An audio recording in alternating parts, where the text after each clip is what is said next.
Southern Cross Nightly News with Judy, Benson. Tonight, at least 12 dead following a shooting spree at Port Arthur. Refugees in their thousands return to bomb-ravaged Lebanon. And Australia celebrates the inclusion of Kieran Perkins in our Olympic team. Good evening. Tragic news first tonight. In one of Australia's worst shooting incidents, a lone gunman has gone on a shooting spree at southern Tasmania's most popular tourist destination. So far, police have confirmed 12 people have been shot dead, with many more injured at the Port Arthur historic site. It's feared the death toll could reach as high as 25. Port Arthur, one of Australia's oldest penal settlements, prime tourist attraction, and today awash with horror. A lone gunman went on a shooting spree. Police say 25 people have been killed and another 15 injured. The massacre has already been labelled one of the worst in Australia, bringing back memories of the Strathfield disaster in Sydney and the Hoddle Street massacre in Melbourne.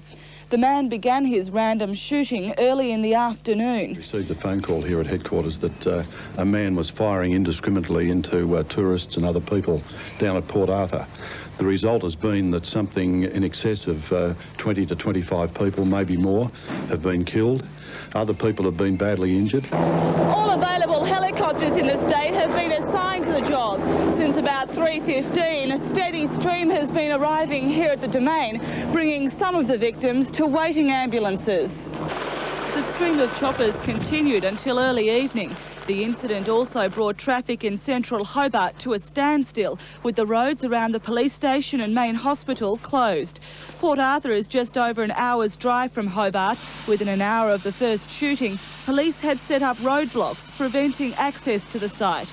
200 police officers have been called in to help deal with the gunman, who police say is still at large.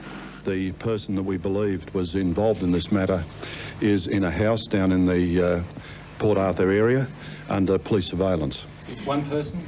Well, it would be inappropriate for me to talk any more about it at this present time, as you might understand. All Tasmanians and all Australians will be sick at heart tonight at this dreadful massacre. All of the state's medical resources and the police resources are being thrown in to assist the injured.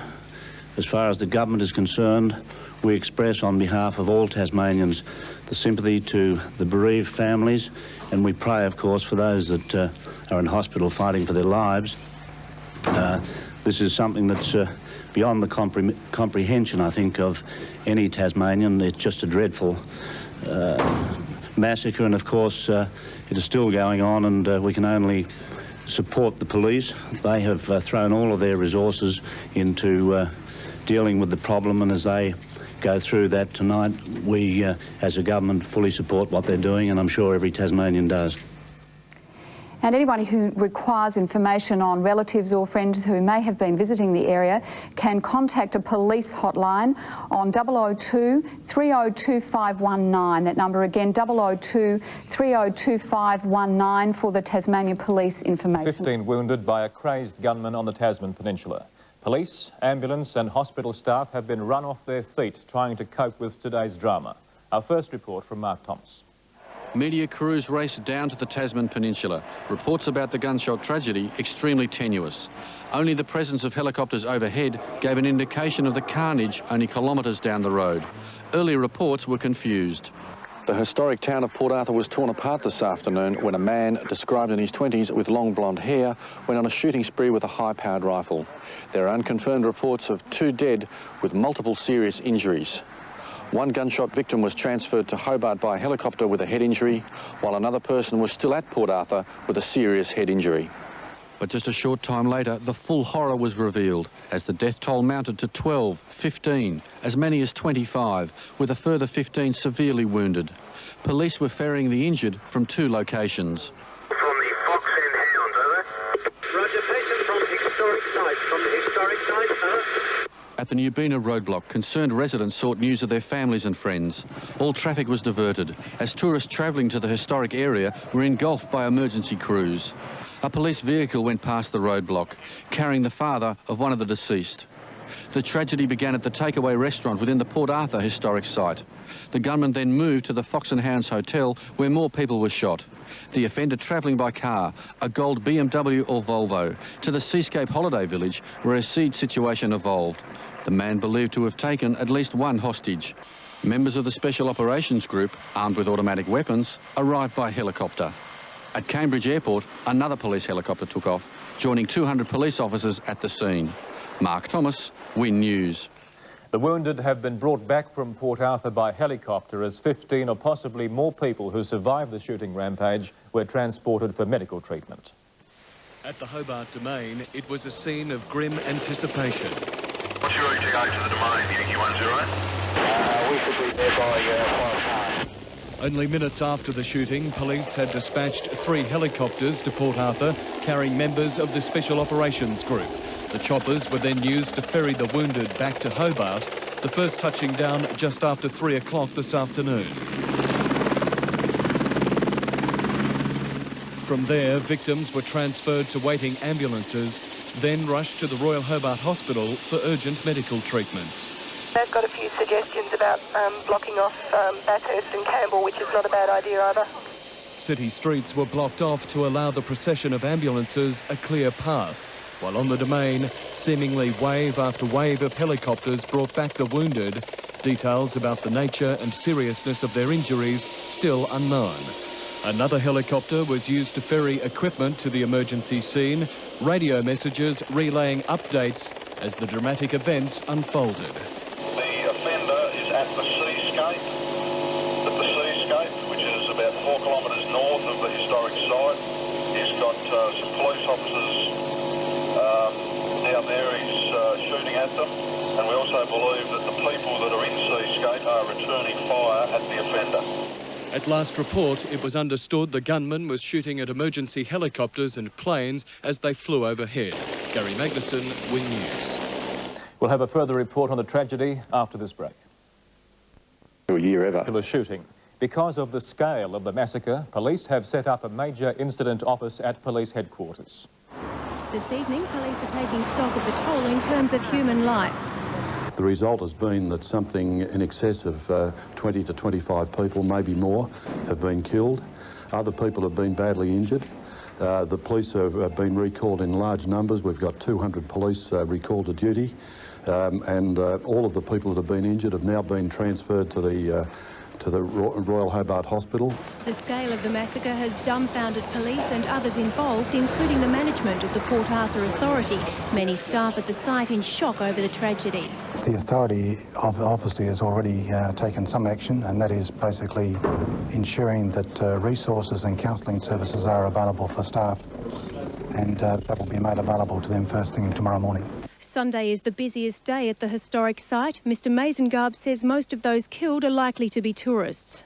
We express on behalf of all Tasmanians the sympathy to the bereaved families, and we pray, of course, for those that are in hospital fighting for their lives. This evening, efforts are continuing to end the situation. All I can say is that the person that we believed was involved in this matter is in a house down in the Port Arthur area under police surveillance. The police negotiators are speaking to a man down in that area. All I'm hoping is that whoever he is will realise that the terrible damage he's done and will give himself up without any further fight. Samantha Meyer, Win News. This year's summer... Port Arthur. The death toll is now confirmed at between 20 and 25. Although the gunman has not yet been apprehended, police have allowed uninjured people to leave the site. The Prime Minister has extended his sympathy to the families and friends of those killed and injured in the massacre. Mr Howard has been in contact with the Premier, Mr Rundle. Anyone wanting information on relatives or friends who may have been visiting the Port Arthur tourist area today can contact an information line set up by Tasmania Police. The number on your screen, 002 3025 19. That's all the news for now. Good night.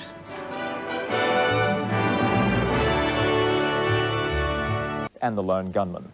Only minutes after the initial shooting, police dispatched 3 helicopters to the region. With members of the Special Operations Group, those helicopters then returned with the victims of the shooting.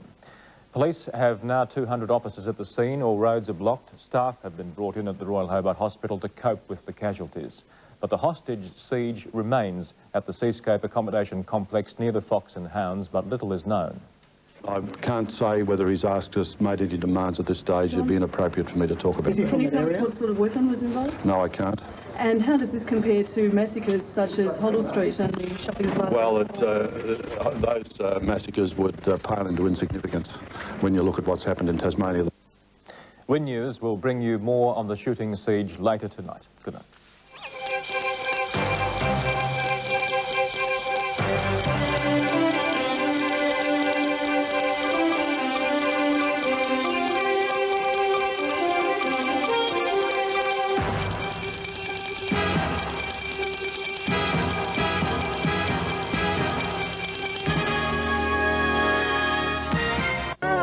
Shortly after lunchtime, a gunman went on a shooting spree at Port Arthur, a colonial prison site, now a major tourist centre. He fired on people touring the site, leaving a trail of death and injury. There were reports he was even shooting at the helicopters with injured aboard. The manager of a local holiday resort was one of the first to help the injured. First we knew about 5 to 2, 2 carloads of people come in shot, two through the head and one through the shoulder and one in the arm. The quiet Port Arthur community was soon transformed into a scene of major shock, with police sealing off a wide area around the site. There was some shot down in the car park at the historic site, there was some shot at the gate. There was one girl shot outside the Port Arthur store.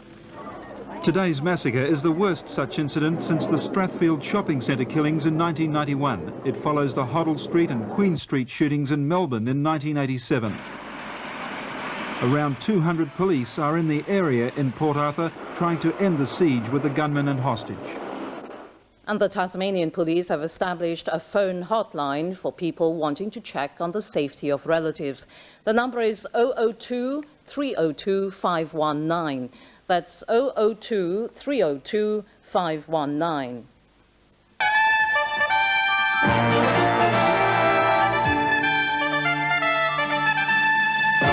Tonight, 25 people dead after a gunman goes on the rampage at Port Arthur. There's a lot of wasps around today. There's not many Japs here, are there? And then started muttering to himself, and then walked inside, and that's when all the gunshots started going off.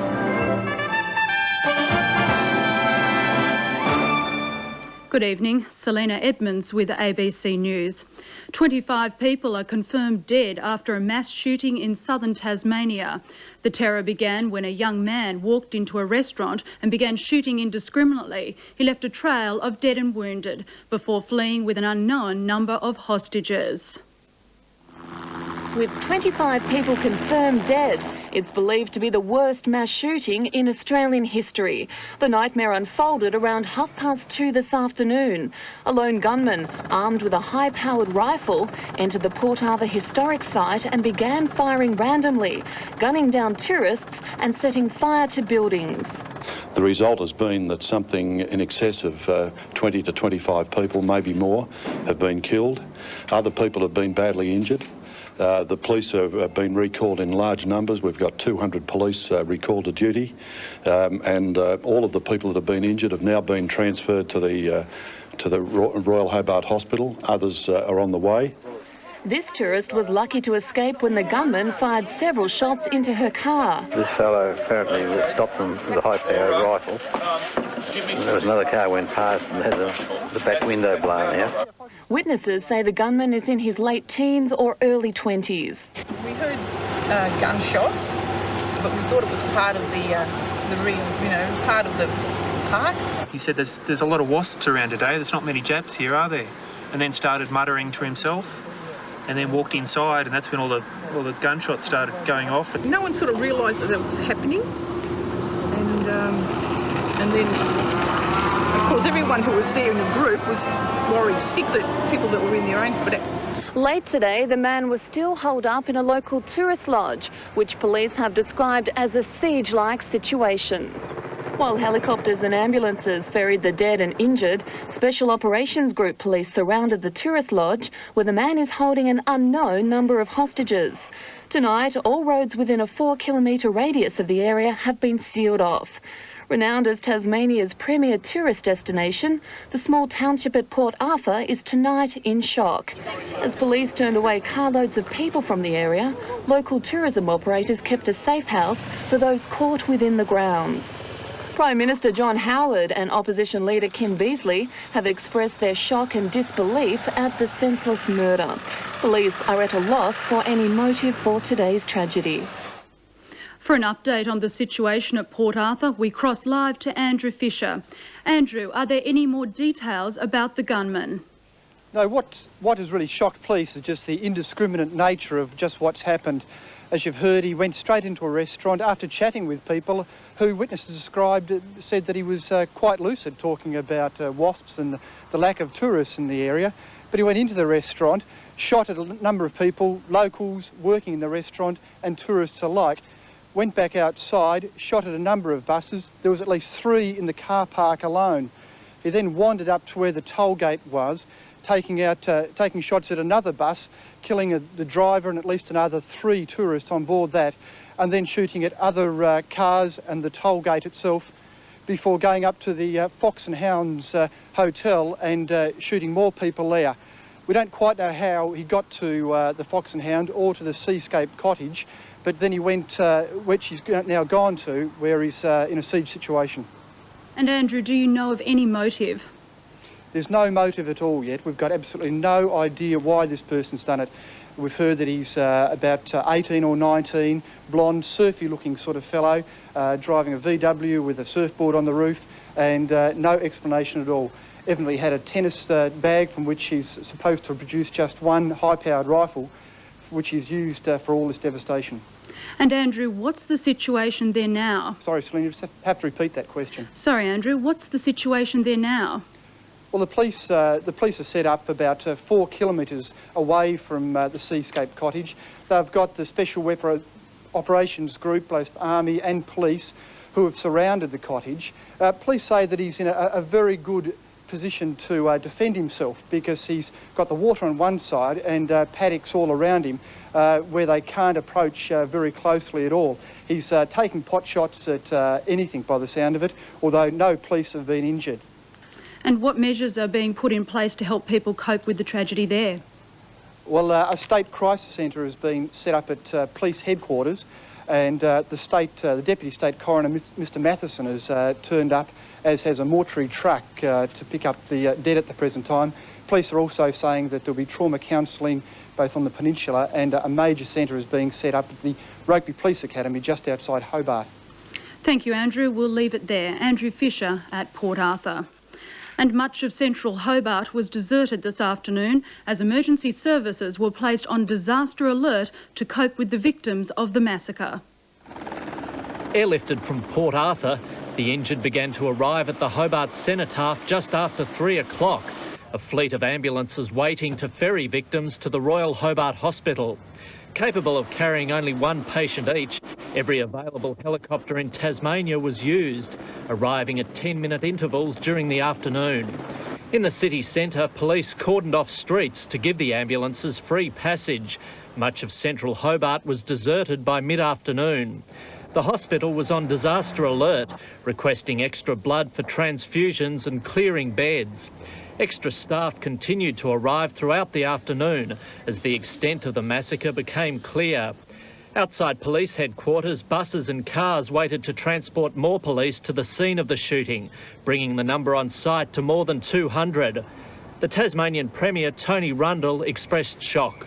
All Tasmanians and all Australians will be sick at heart tonight at this dreadful massacre. All of the state's medical resources and the police resources are being thrown in to assist the injured. As far as the government is concerned, we express on behalf of all Tasmanians the sympathy to the bereaved families, and we pray, of course, for those that are in hospital fighting for their lives. The manager of the Port Arthur Historic Site says Sunday is always the busiest day of the week, and the area would have been packed with tourists. We're all pretty upset about the whole situation. I mean, I think it's going to have a huge detrimental effect on the peninsula, which is a very small and isolated community. And I guess the best thing we can do is hope that our staff are safe and well, and their family and relatives and the local residents. Police have asked people not to call the Tasman Peninsula as the phone lines are jammed and have set up 3 hotlines for those wanting information. The horrific events at Port Arthur have shocked a state not used to violence of this scale. And in a nation where massacres occur rarely, today's tragedy has revived memories of Australia's most recent mass shootings. Almost 9 years have passed since the day stunned Victorians got word of a massacre on one of Melbourne's busiest roads. In August 1987, a 19-year-old former Army cadet, Julian Knight, sprayed gunfire indiscriminately at helpless motorists. 4 men and 3 women were killed, 19 were injured. Still mourning these victims, Victoria reeled yet again when 4 months later a 22-year-old law student killed 8 workers in a city building. 5 women and 3 men died when Frank Vitkovich ran through an Australia Post office, shooting those who strayed in his path. After his murderous spree, Vitkovich killed himself by jumping out of an 11th floor window. The victims of one of the nation's last massacres were shopping in an outer Sydney suburban mall when tragedy struck. In 1991, 33-year-old taxi driver Wade Frankham opened fire on the shoppers, murdering 7 and injuring 6. He later killed himself. Until today, Tasmania's worst mass shooting occurred in 1989, when a 15-year-old youth shot and killed his parents and younger brother in the state's north. Tonight, 200 police have sealed off much of the Tasman Peninsula. The Special Operations Squad is negotiating with the gunman, but police still have few answers as to the cause of today's tragedy. Police Commissioner John Johnson held a news conference late this afternoon. Well, about 3:30 this afternoon, we received a phone call here at headquarters that a man was firing indiscriminately into tourists and other people down at Port Arthur. The result has been that something in excess of 20 to 25 people, maybe more, have been killed. Other people have been badly injured. The police have been recalled in large numbers. We've got 200 police recalled to duty, and all of the people that have been injured have now been transferred to the Royal Hobart Hospital. Others are on the way, and the police are now in numbers down there dealing with the terrible scene down there, and as well as that, trying to do what they can to apprehend the offender. What is the situation there now? Well, all I can say is that the person that we believed was involved in this matter is in a house down in the Port Arthur area under police surveillance. Is it one person?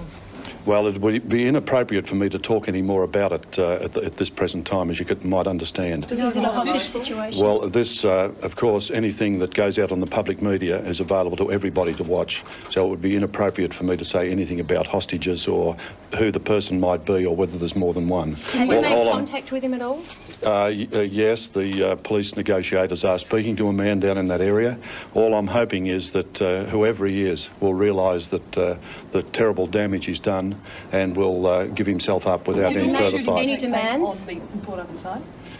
Yes, all in that area. Has he asked you for anything, John? Well, I can't say whether he's asked us, made any demands at this stage. It'd be inappropriate for me to talk about that. Can you tell us what sort of weapon was involved? No, I can't. And how does this compare to massacres such as Hoddle Street and the shopping plaza? Well, those massacres would pale into insignificance when you look at what's happened in Tasmania this afternoon. What do we know about it? I can't tell you that, and I can't tell you that either. Did he set fire to buildings?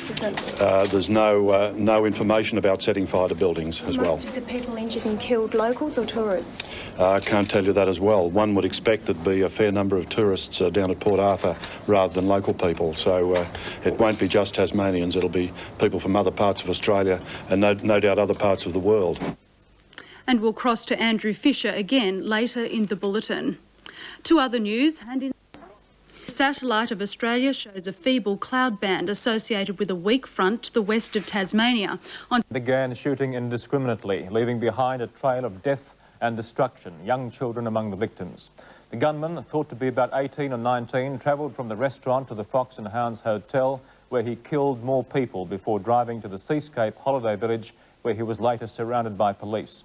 The Special Operations Group is negotiating with the man who's believed to be holding at least one hostage, but Police Commissioner John Johnson was tonight reluctant to give too many details. Of course, anything that goes out on the public media is available to everybody to watch, so it would be inappropriate for me to say anything about hostages or who the person might be or whether there's more than one. Have you made contact with him at all? Yes, the police negotiators are speaking to a man down in that area. All I'm hoping is that whoever he is will realise that the terrible damage he's done and will give himself up without further fight. Messages of sympathy have been offered by the country's leaders. The Prime Minister says he's shocked and appalled at the senseless murder. Premier Tony Rundle expressing his sorrow at the... That's the police forward commander at the site. Superintendent, can you tell us just what the latest at the cottage is? Yes, at the moment a person we'd like to talk to in relation to the incident at Port Arthur this afternoon is at a cottage about 3 or 4 kilometres north of the historic village of Port Arthur, and our people are in the area. Have negotiators managed to speak to him at all? There certainly has been some contact and they've been talking to him, yes. Can you give us any idea if there have been any demands made so far? I'm not aware of any demands so far. No, I'm not. And I take it you've got the Special Weapons Group, a large number of police surrounding that area? We've got in excess of 200 police here. It's a major crime scene and the coroner is on site, and this is going to take some time and deal with throughout the night. Just how difficult is it, this type of situation in the middle of the night?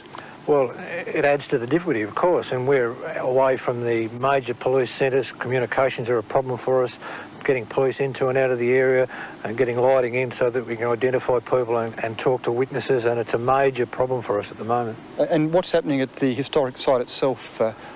We've got full investigation team in there talking to witnesses. We've got a site team there to contain the site and seal it off, and nobody will be going into that crime scene until we have absolutely cleared it and we give the authority for anybody to go in there.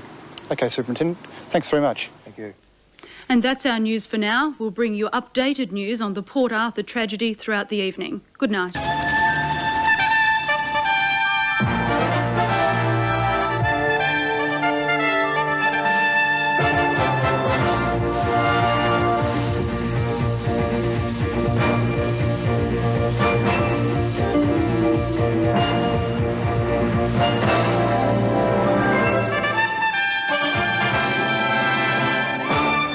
Police are still negotiating with a gunman believed responsible for a shooting massacre in southeast Tasmania.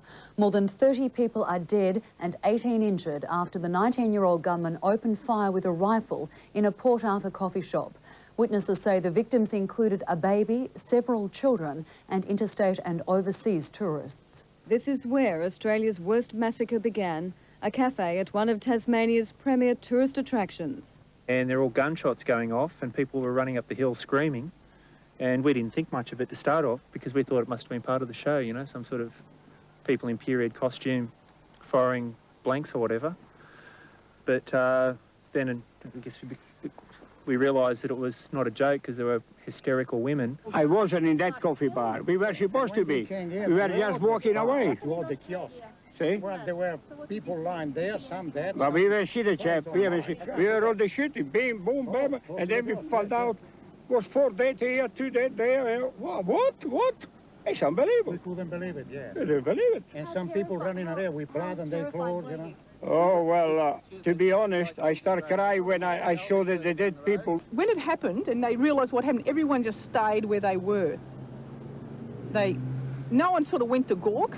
They just stayed away, and eventually because we were scared.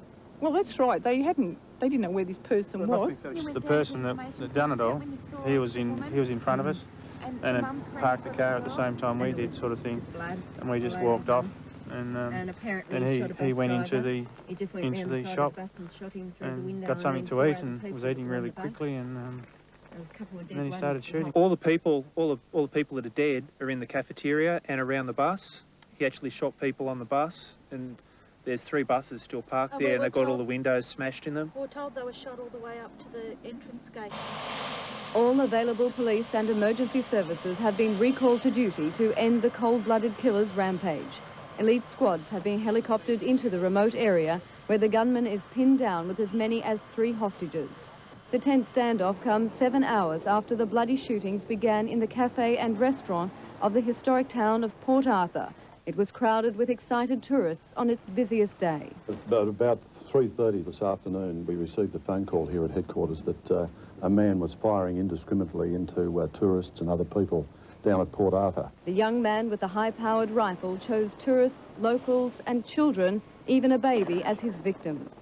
His next target, 2 coachloads of tourists, killing 2 or 3 in each and 1 driver. Also, in an horrific twist, there are reports hostages were forced into a car and set alight. We've had a report here, but it hasn't yet been confirmed that the gunman at one stage, when he left the Port Arthur complex, after shooting quite a number of people there, took some hostages and then proceeded towards another building by taking a car. I think it was a rent-a-car. He locked some of those hostages in the boot of his car and then set the car alight. The gunman even began shooting at the 3 rescue helicopters on their mercy dash to Hobart Hospital. The massacre moved from the former convict settlement 2 kilometres up the road to the Fox and Hounds resort, and then he took refuge at the bed and breakfast guest house. He is now armed with several automatic rifles. The small isolated community of Port Arthur is reeling in shock. No degree of planning can turn around and enable anything to be put in place that's going to turn and cope with a facility or a disaster such as this. Police are now negotiating with the gunman, but his demands are still unknown. The police are now in numbers down there dealing with the terrible scene down there, and as well as that, trying to do what they can to apprehend the offender. Just a few minutes ago, police have him sort of pinned down on the roof of the building, but he's still firing at police. So it's still a situation at the present time. As devastated residents fled indoors, roadblocks have been set up around the Port Arthur area to contain the gunman. The guest house is in dense bushland surrounded by water and a narrow stretch of land. Police believe it is well sealed off. It's not known why he decided to strike innocent tourists. As Tasmania's police resources are stretched, the Commissioner has called in help from Victoria and New South Wales. Those officers are expected to arrive to boost the force tomorrow. For tonight, the Commissioner pleaded with the gunman. All I'm hoping is that whoever he is will realise that the terrible damage he's done and will give himself up. Already there are messages of sympathy. Prime Minister John Howard said it was a shocking and senseless act. His thoughts were echoed by others. All Tasmanians and all Australians will be sick at heart tonight at this dreadful massacre. Steps have also been taken to help witnesses and survivors cope with the enormous tragedy. The authority obviously has already taken some action, and that is basically ensuring that resources and counselling services are available for staff. The 18 injured are undergoing urgent surgery tonight. 4 are critical, 4 serious and 10 in a satisfactory condition. But with the danger not over, people are now being evacuated from the area to prevent any more bloodshed. Jane Hodgkinson, National 9 News. And we now cross to Charles Slade, who is at Hobart Police Station. Charles, what's the latest? Joe, the latest is that every hour passes by now, this whole tragedy is getting worse and worse and worse. We understand the police on the scene at Port Arthur are finding more and more bodies in the dark, and we understand the death toll could now be as high as 40. It's an absolutely unbelievable figure, as high as 40. And that includes, as you may have mentioned, the interstate and overseas visitors. We understand the man is still holed up, still has 3 hostages, is still firing at police, but the only ray of good news is that the police have established phone contact with the man. He has made certain demands, we don't know what they are, and negotiations are still underway. What we still don't know, as the police told us just a short time ago, is why this whole horrible tragedy happened. Here's the Chief Commissioner of the Tasmanian Police, Mr. John Johnson, just a short time ago. No, we don't understand why it's happened. That is one of the major issues confronting the police at the moment, to determine why it's occurred. I can't tell you what the demands are. I think that would be wrong at this stage to tell you that, because we're in the negotiating period with the man. Of course, what we're trying to achieve is for him to give himself up and go before the courts. And Joe, the Chief Commissioner had one further point to make. On the off chance that this gunman is watching television, he said he would like to make a direct appeal to him. Here's what the Chief Commissioner had to say on that subject. Well, I would make a direct appeal to him. I think why he's done this, no one knows, but if he's done it to make some point in life, he's made that point. Now's the time to come out and avoid any more bloodshed. So, Joe, that's the latest from down here at police headquarters in Hobart. Just repeating, they have got phone contact. Negotiations are going on. The death toll is rising. As soon as we have any more information, we'll let you know. But for now, it's back to you in the studio. Thanks, Charles. And a special phone hotline has been set up for people concerned for relatives who may have been in Port Arthur at the time of the shootings. The number to call is 002 302 677. That's 002 302 677.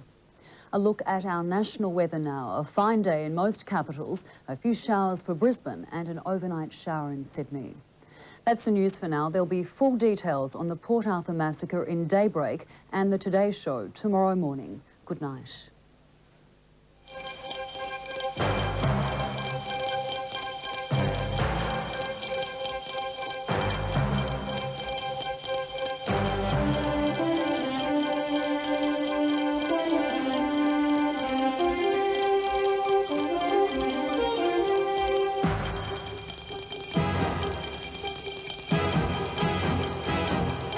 This has been a National 9 News. Remains volatile. The man is in a building that has attic rooms that gives a good view of all the surroundings around the building.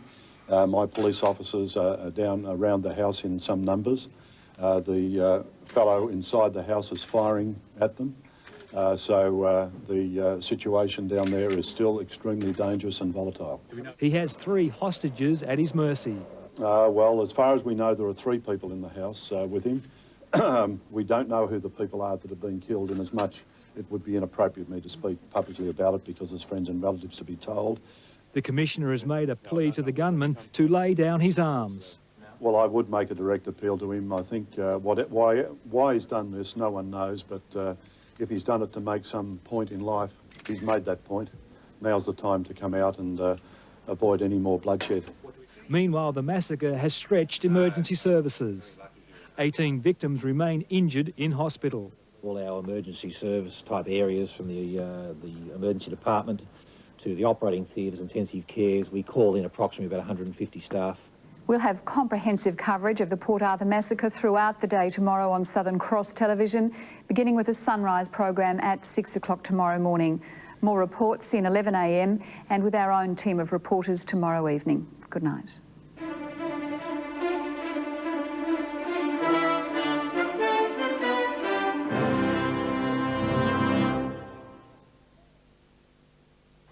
Following the massacre at Port Arthur, police have set up this new telephone hotline number for relatives with inquiries. The number is 002 302677. 002 302677. Please do not use previous numbers. Police have confirmed that 32 people are dead and 18 injured. Good evening, Celina Edmonds with ABC News. The death toll continues to rise at Port Arthur, where a gunman today went on a random shooting spree. Police have now confirmed 33 people are dead. It's feared the toll could go as high as 40. There's still no breakthrough in the tense standoff between the gunman and police. Roads are blocked off to Port Arthur and darkness is hampering police efforts to search for more casualties. The gunman went on a shooting rampage at the premier tourist destination this afternoon. 33 people are dead, among them tourists to the area, adults and children. I can't give you any clearer numbers on what is what at this stage, other than to say it's a pretty horrific sight for my people in there at the moment, and it will take quite some time to work through this. So I just hope. The gunman has taken 3 hostages. Police say he's in a calm state. Our negotiators are certainly talking to this man at the moment, at this very moment, and I really can't say what sort of progress they're making. They'll report to me when I finish this interview.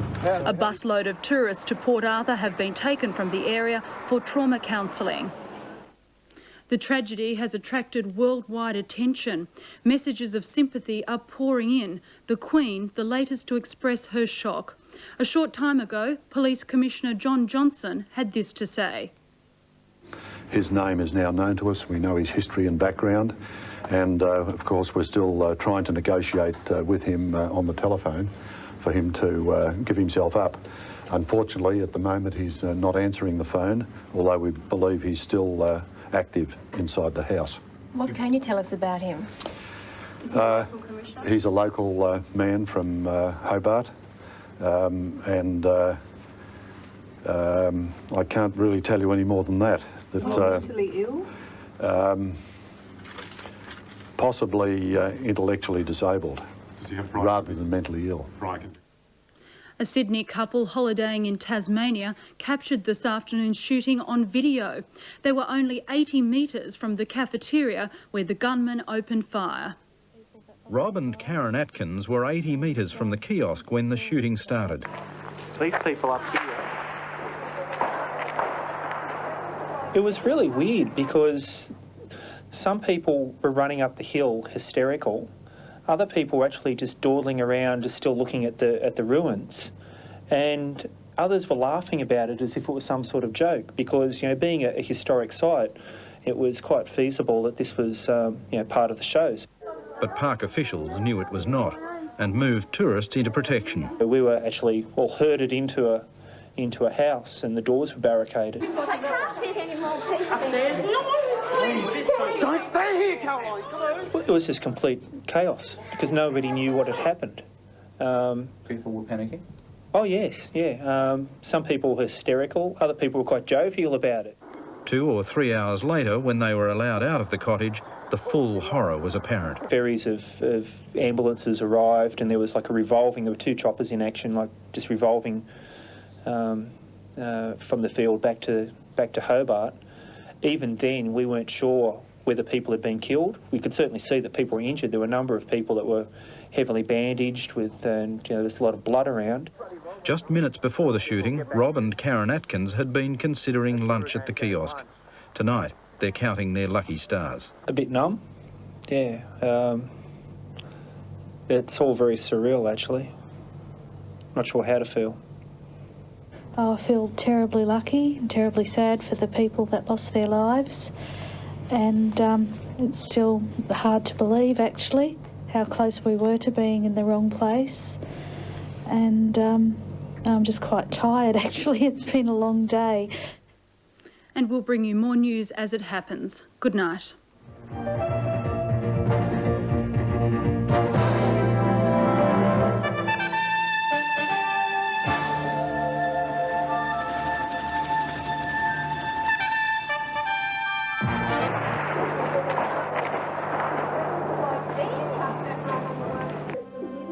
A gunman holds police at bay after a shooting rampage leaves at least 32 people dead in Tasmania. Well, we had a call about 2:30 saying that there was a gunman going rampage and had shot at that stage 25 people who was coming our way.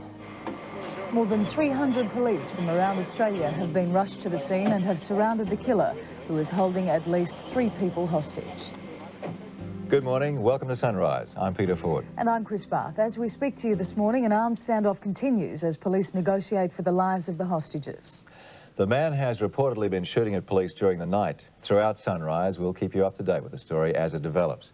Police say the gunman has slaughtered at least 32 people and injured 18 others in the massacre. They say the intellectually disabled man opened fire with a semi-automatic rifle at the Port Arthur historic convict site, mowing down tourists apparently at random. Witnesses say the victims had no chance to escape. The man has, as we reported, been firing shots at police during the night. Joining us now from the police command post at Port Arthur in Tasmania is 7 Network reporter Dean Alan Craig, who has been following the story throughout the night. Good morning, Dean. What have you learned this morning? Good morning, Peter. Well, the man is still at large. That is the most concerning thing at this stage. As you mentioned in your introduction, hundreds of police have swarmed to this part of the island state down in the southeast corner towards the Port Arthur penal settlement colony. And there's an enormous amount of media here at a roadblock several kilometres back from the scene.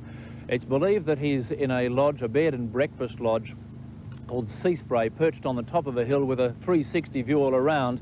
And it's believed he is still armed with some kind of high-powered rifle.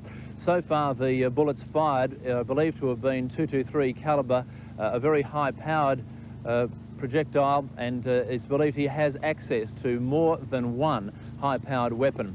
The police are surrounding the bed and breakfast accommodation for several kilometres around. They claim that they don't believe he can escape through that net.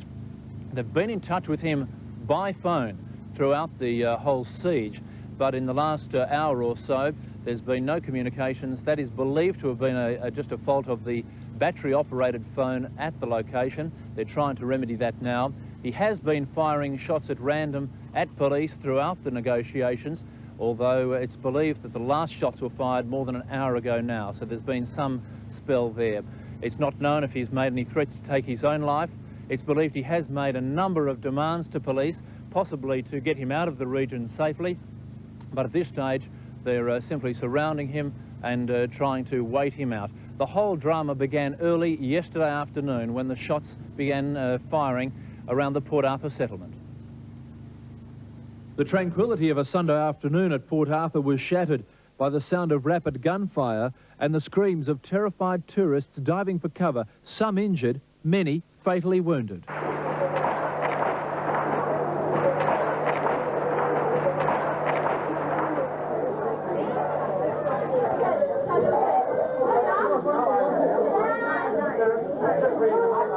First reports of the appalling massacre suggested 12 people had been gunned down at Port Arthur Penal Settlement, but as police reached the popular tourist site, the body count quickly rose.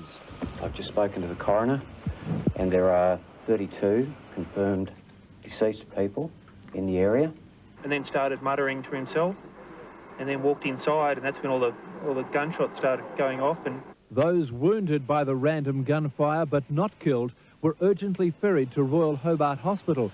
The gunman continued firing at the helicopters, trying to rescue the wounded. An extra 150 doctors, nurses and orderlies were called in as the hospital went into full emergency mode. The emergency department to the operating theatres, intensive cares, we called in approximately about 150 staff, and they set up to take, as I said, what you would call mass casualties. The injured include tourists from the United States, Europe and Asia. Police blocked all roads into the area in southeast Tasmania. As the full horror of Australia's worst shooting mass murder unfolded, police at the scene surrounded a bed and breakfast lodge called Sea Spray, where the young gunman was holed up with 3 hostages. The siege dragged on for more than 12 hours, the man firing at police between negotiations. We're still trying to negotiate with him on the telephone for him to give himself up. Unfortunately, at the moment, he's not answering the phone, although we believe he's still active inside the house. Heavily armed Special Operations Police from Victoria flew to Hobart to assist local police. As the siege continued through the night, it was revealed the gunman is a 29-year-old man from Hobart with no licence to own firearms. We understand that he may have been diagnosed as a schizophrenic, but he doesn't have any history of gun ownership that we can ascertain at this time. The chain of events that left at least 32 dead is still unclear, but police have confirmed the bodies of those killed were found at the Port Arthur restaurant, a toll gate into the area, and at a nearby hotel, the Fox and Hound. The weapon used in the horrifying shooting is a high-powered .223 calibre rifle. He's got access to a number of heavy calibre weapons. It's believed many of those killed are Victorians, some from other areas of Australia, and possibly some Asian tourists. Dean, we have the latest report on the casualties. 18 wounded, as you reported, 10 of those satisfactory condition, 4 in a serious condition and 4 critical. We understand there are at least 2 hostages in that house now, the Seascape guest house. What's their condition? Do we know if they're still okay? Well, police haven't heard from them at all throughout the negotiations. They have attempted to get them on the phone, although the gunman has refused to allow that, and communication has been down to the house for several hours. Police are certainly hoping, of course, that the hostages are fine. We believe that there are a couple known as the Martins, and may have known the gunman's father quite well. Although the gunman's father died 3 years ago, it's believed that there is some association between this man and that couple known as the Martins. It's also suspected that there is another man in the house, a third hostage, possibly a guest at the bed and breakfast lodge. So police obviously hoping that those 3 people are okay, and at this stage they've simply surrounded the property, and it's a standoff siege situation. Dean, we'll be coming back to you throughout sunrise, and if anything develops, we'll come straight back to you for the latest. But thanks for joining us this morning. Thank you, Peter. Dean Alan Craig, 7 Network correspondent, reporting to us live from Port Arthur. Police at Port Arthur gave a news conference a short time ago about the standoff. This is what they had to say. We still have the house contained. We're still getting our technical equipment and at this particular site, and we're getting organised here. Our principle at the moment is to keep the house isolated and the people in it contained within the site. And we're hoping to open negotiations again. They've broken down because of some technical problems, but we hope to resolve those shortly. A battery, I understand, and a phone that he had in the house ran out. Has power to the house It's as simple as that. We have no specific information that's been confirmed in relation to the gunman. That's contrary to any reports that you may have received from elsewhere.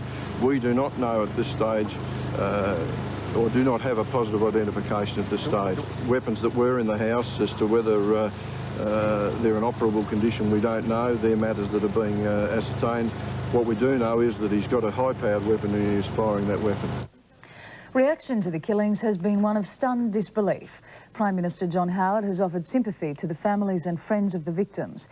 He says he is shocked and appalled at the senseless murder of innocent people. Opposition leader Kim Beazley says he's deeply saddened and shocked by the shootings. Messages of sympathy have also been received from the Queen and British Prime Minister John Major. Federal Attorney General Daryl Williams says he'll place gun laws on the agenda at the Police Ministers' conference in July. Police have set up a hotline for friends and relatives for further information on victims of the massacre.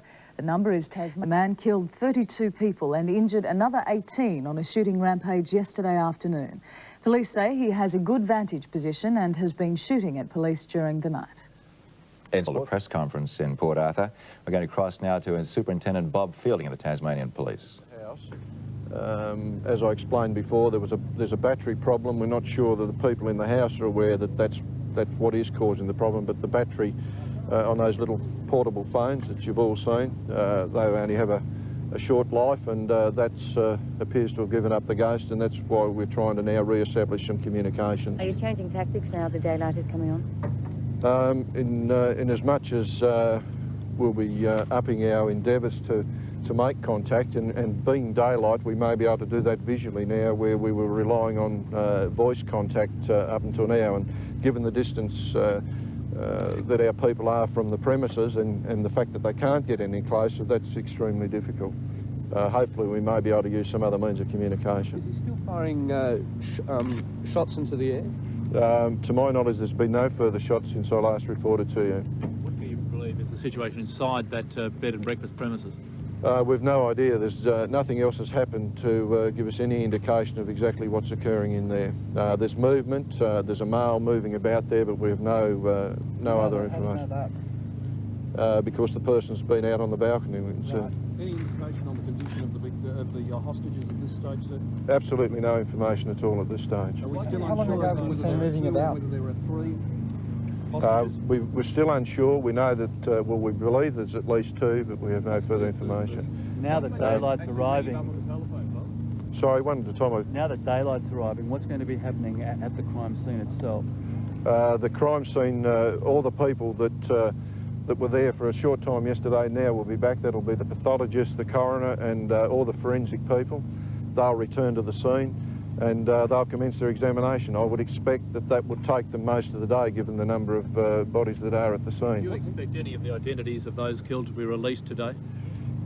I'd like to think that's the case, but it's a bit difficult to speculate.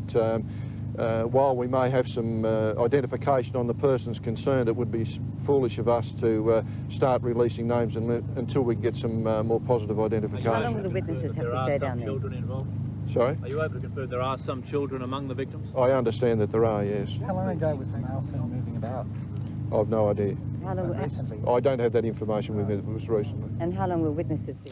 Superintendent Bob Fielding of the Tasmanian Police at a news conference in Port Arthur. He has told us a number of things. He has said the gunman holed up in the Seascape guest house where he is holding hostages has not fired in the last half hour. There's no information on the 2, possibly 3 hostages being held inside. And we also have information that the bodies still on the scene are being kept there because it is a crime scene. And as we just heard Superintendent Fielding say, when daylight comes shortly, the coroner and other examiners will come in and begin to examine those bodies. We'll have more for you throughout Sunrise after this break.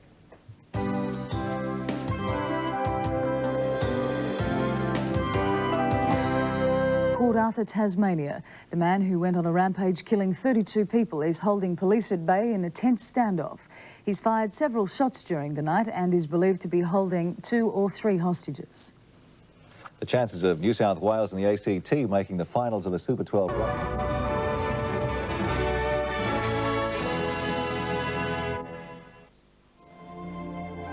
This program proudly brought to you by the new Mitsubishi Magna. Please consider. This morning on Daybreak, a tense standoff continues in Tasmania as a gunman holds 3 hostages after a shooting rampage in which 32 people were killed. What makes a human being do this to others is quite frankly unbelievable, and I fail to understand it. From National 9 News, this is Daybreak with Gina Boon. Good morning. Tasmania and Australia are coming to terms with the enormity of the Port Arthur massacre. 32 people are now confirmed dead, 18 are wounded, and 5 of them critically injured. This morning, the gunman is still holed up in a small cottage. He has 3 hostages and is surrounded by hundreds of police. The tragedy unfolded at one of Tasmania's most popular historical tourist attractions, as scores of visitors were attending the old penal settlement. Now, we crossed live to Hugh Remington outside Royal Hobart Hospital. And Hugh, I understand that more shots have been fired. Have the police been involved in any gunfire? No, the police have been quite emphatic about that. There has been no actual exchange of fire with the gunman. There are, of course, a great number of police now surrounding the cottage where he is holed up. All the firing has come from the gunman himself. They make that quite plain. And what we've seen, in fact, is that since the main killing spree began yesterday afternoon, there have been a lot of shots fired, apparently at random, into the air. We have unconfirmed by police, unconfirmed reports that the 3 hostages he has with him are in a cottage, which is a sort of a bed and breakfast arrangement about 2 kilometres out of Port Arthur itself. Now, this man, we believe, has been slightly in trouble since his father committed suicide, we understand, by killing himself about 3 years ago. Now, the people that are with him at the moment, 2 of them, we understand, are known to him. That may or may not be significant, because what has marked out this terrible tragedy until now is that when he went on his killing rampage, he seemed almost deliberately to target people who could only be total strangers to him. Here in a beautiful corner of a quiet island, a man was slaughtering every human being he could find. As wave after wave of the injured were swept into Hobart's one major public hospital, there was still disbelief. How many dead? 12, they said. No, 15. By sundown, the toll was into the 20s as police crept forward to look over the carnage. It's horrendous, catastrophic. It's just beyond even thinking about. Survivors struggle to describe the indescribable. One witness account hinting at a possible racial motive. He said there's a lot of wasps around today. There's not many Japs here, are there? And then started muttering to himself. And still the gunman was at large. He'd begun killing tourists and locals at the ticket booth and restaurants at the entrance to the famed Port Arthur penal colony ruins. Then he'd sprayed cars and a hotel before holding up in a guest house, the Seascape Lodge, 2 kilometres up the road. There he has taken 3 hostages. As everyone who could flee did, hundreds of police converged on a man described as in his 20s, looking like a surfie. A man not yet publicly identified, a man with no known police record, who became in one afternoon the worst killer in Australian history. The gunman still has with him 3 hostages. He's broken off all negotiations with the police, and up to just a few minutes ago, he was still firing off what appeared to be random shots into the dark.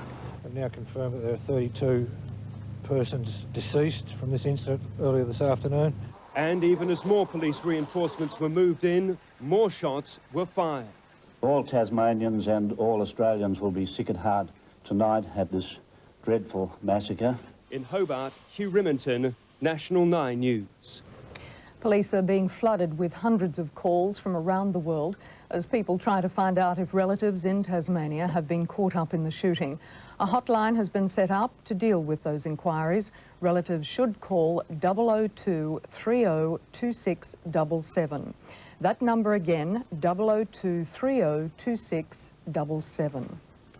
Messages of sympathy have been sent to the people of Tasmania by Prime Minister John Howard and Opposition Leader Kim Beazley. Governor-General Sir William Dean will attend an ecumenical church service in Canberra later this morning to offer prayers for the victims of the massacre. And the Queen has sent her condolences, saying she's deeply shocked by the devastating tragedy at Port Arthur. The massacre at Port Arthur is the worst peacetime shooting spree anywhere in the world. This latest in a string of gun attacks which have claimed countless lives in Australia and overseas has dominated news bulletins around the world. While Australia tries to come to terms with the slaughter that has rocked Port Phillip, the incident is sending shockwaves around the world. Witnesses say a young man with a high-powered rifle went on a shooting rampage Sunday in the historic town of Port Arthur. Another 18 were injured in what's thought to be the worst mass shooting in history. The centre of international media coverage, the rampage is the worst peacetime shooting spree ever recorded. It comes only weeks after the tragedy at Dunblane, Scotland, where a lone gunman stormed into a school gymnasium, killing 16 children. Until yesterday, the worst gun massacre had been in the United States, a crazed man going berserk in a restaurant, mowing down a crowd of lunchtime diners. 24 people died, including the gunman who killed himself.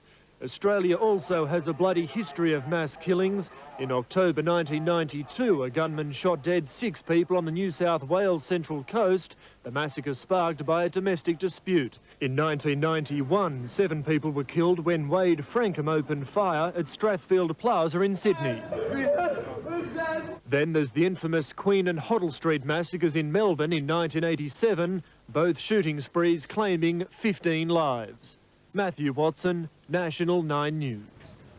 Federal Attorney General Darryl Williams says he will place gun laws on the agenda at July's meeting of state and territory police ministers.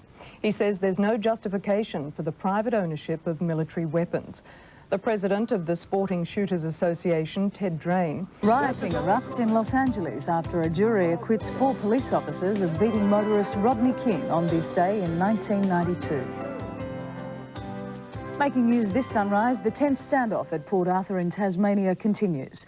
Police are trying to re-establish contact with the crazed gunman who shot and killed 32 people yesterday and injured another 18. More than 300 police from the... Reinforcements from Victoria and New South Wales are backing up Tasmania Police. Joining us again live from Port Arthur to talk about the alleged killer is reporter Dean Allen Craig. Dean, what's the latest this morning? Well, police still have the gunman surrounded in the bed and breakfast accommodation known as Sea Spray. There's been no reports of shooting within the last hour, but reports are coming less frequently now. Police believe that the hostages are still alive. They've got no reports to the contrary. Unfortunately, communications have been cut off to the house because it's a cordless phone that they've been using to communicate with him. It's understood the battery in that phone has gone flat. So obviously the first priority now is to re-establish communication with the gunman. Extraordinary scenes down here in southeast Tasmania, the massacre on a scale that Australia has never seen. Some of the stories coming out of the actual drama when it began yesterday afternoon include a number of elderly people possibly on a tour into the area. Many of them are believed to be some of the victims. Senior police have also confirmed they believe there are children among the victims, and it will no doubt come to light today who are among the victims. Many Australian tourists, some from overseas as well. Dean, let's talk about the cordless phone for a second to put it in perspective. That cordless phone is inside the guest house, and the police are relying on the gunman to put it back on the cradle so it will recharge so they can then talk to him. Well, that's right, and at this stage we believe that is the only form of communication with the gunman. They believe he is still alive, and the man was seen out on a balcony. Excuse me, they're trying to get traffic in and out at the moment, because obviously the peninsula is populated with some 3,000 people, and those people are trying to get through the roadblock currently. Dean, we saw Superintendent Bob Fielding say during the last press conference that that the police had seen somebody moving around inside the house, but they couldn't give the information on the hostages. You have a report there right now. Could we have a look at that? Yes, certainly. They believe the man is still alive himself. He's been seen on a balcony, and they are certainly hoping that the hostages are alive as well. The tranquility of a Sunday afternoon at Port Arthur was shattered by the sound of rapid gunfire and the screams of terrified tourists diving for cover, some injured, many fatally wounded. But as police reached the popular tourist site, the body count quickly rose. And there are 32 confirmed deceased people in the area. Those wounded by the random gunfire but not killed were urgently ferried to Royal Hobart Hospital. The gunman continued firing at the helicopters, trying to rescue the wounded. An extra 150 doctors, nurses and orderlies were called in as the hospital went into full emergency mode. The emergency department to the operating theatres, intensive cares, we called in approximately about 150 staff. The injured include tourists from the United States, Europe and Asia. Police blocked all roads into the area in southeast Tasmania as the full horror of Australia's worst shooting mass murder unfolded. Well, we had a call about 2:30 saying that there was a gunman going rampage and had shot at that stage 25 people who was coming our way. Police at the scene surrounded a bed and breakfast lodge called Sea Spray, where the young gunman was holed up with 3 hostages. The siege dragged on for more than 12 hours, the man firing at police between negotiations. Nothing else has happened to give us any indication of exactly what's occurring in there. There's movement, there's a male moving about there, but we have no other information. Heavily armed Special Operations Police from Victoria flew to Hobart to assist local police. As the siege continued through the night, it was revealed the gunman is a 29-year-old man from Hobart with no licence to own firearms. The chain of events that left at least 32 dead is still unclear, but police have confirmed the bodies of those killed were found at the Port Arthur restaurant, a toll gate into the area, and at a nearby hotel, the Fox and Hound. The weapon used in the horrifying shooting is a high-powered .223 calibre rifle. He's got access to a number of heavy calibre weapons. It's believed many of those killed are Victorians, some from other areas of Australia and possibly some Asian tourists. Dean, we'll be coming back to you live throughout the morning as this siege continues. Thanks for joining us this morning from Port Arthur. That's a pleasure. 7 Network correspondent Dean Allen Craig joining us from Port Arthur, and as I said, we will be coming back to him throughout the morning. We'll also have another live update from him on 11 a.m. Reaction to the killings has been one of stunned disbelief. Prime Minister John Howard has offered sympathy to the families and friends of the victims. He says he is shocked and appalled at the senseless murder of innocent people. Opposition leader Kim Beazley says he's deeply saddened and major. Federal Attorney General Darryl Williams says he'll place gun laws on the agenda at the Police Ministers' conference in July. Police have set up a hotline for friends and relatives for further information on the victims of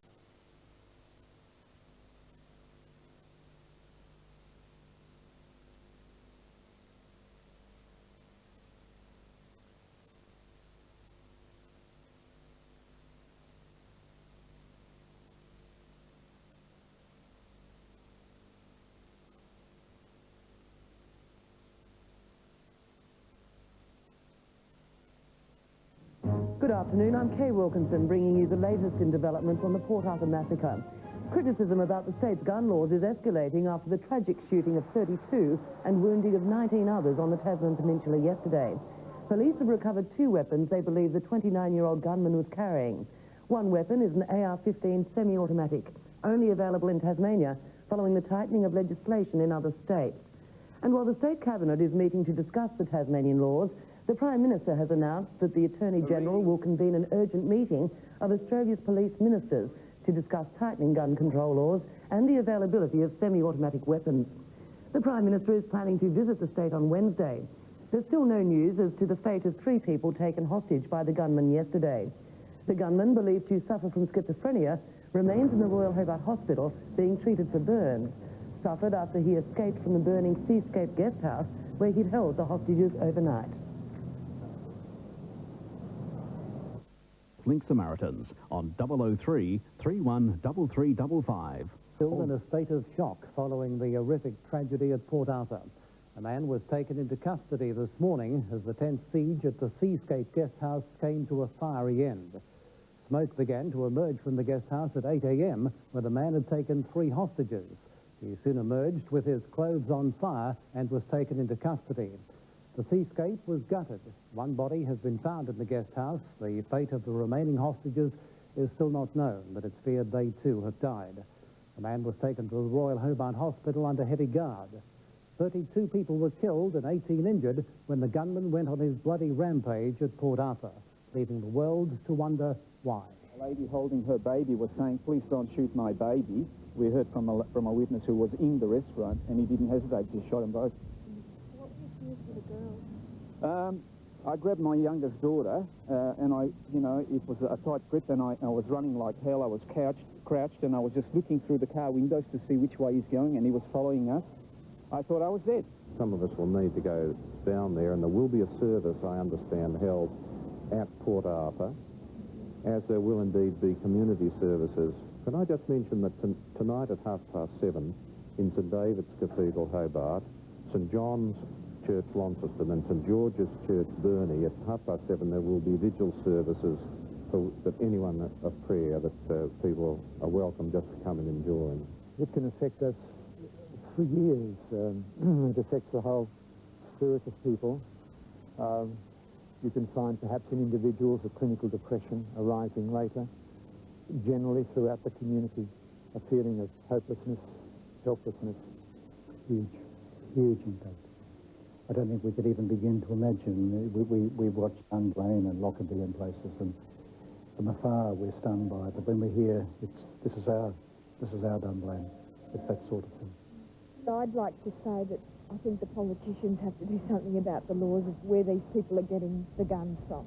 I'd like to see the laws protect people like us, so this wouldn't happen. News with Fulwood.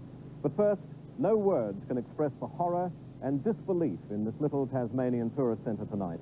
Port Arthur has become a town of crisis, of wounded crowded into hospitals, of police desperately trying to piece the massacre together, and of families shattered by tragedy. Yes, less than 36 hours after the gunman went on an indiscriminate rampage, the death toll stands at 35. The worst massacre by a single civilian in world history. The killer himself is in hospital with some of his victims. He was captured, his clothes ablaze, as he ran from a burning building. The horrific massacre at the historic penal settlement began without warning. He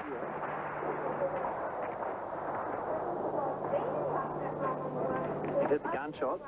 Having murdered 32 unsuspecting local residents and tourists, the snipers stopped at a bed and breakfast lodge 5 kilometres north of the convict settlement and took 3 hostages, a couple in their 70s and a man who was earlier forced into the boot of a BMW and driven to the guest house.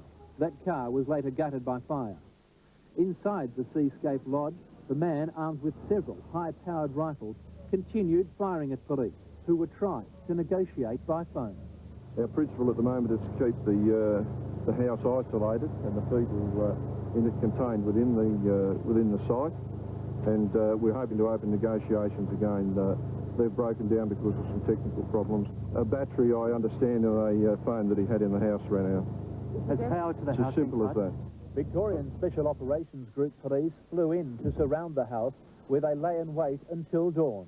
It's a pretty horrific sight from what people are in there at the moment, and it'll take quite some time to work through this, so I just hope you bear with us and give us a little bit of room to move. What about the number of injured? Well, it's very difficult to say. It's dark in there at the moment, and as I said, my people are trying to work through the site and locate anybody that has been killed other than the ones we've already found. Then, at 8 this morning, police were taken aback when they saw the Seascape Lodge burst into flames. The upstairs portion of it is on fire, and there are flames coming from partly down on the lower level on part of it. It's starting to slowly spread, I understand. There are still shots being fired, so at this stage I've given instructions that none of our personnel are to approach the house. 30 minutes after the fire began, the gunman himself walked out of the cottage, his own clothes on fire. He was immediately arrested by heavily armed Special Operations Police. The person has been taken into police custody, conveyed to the Royal Albert Hospital, suffering from burns, no gunshot wounds. The killer was taken by ambulance to a Hobart hospital. Under police guard, his head covered. He was wheeled into casualty and will face court as soon as his doctors allow. For 2 hours today, police escorted us to see the results of the killer's rampage.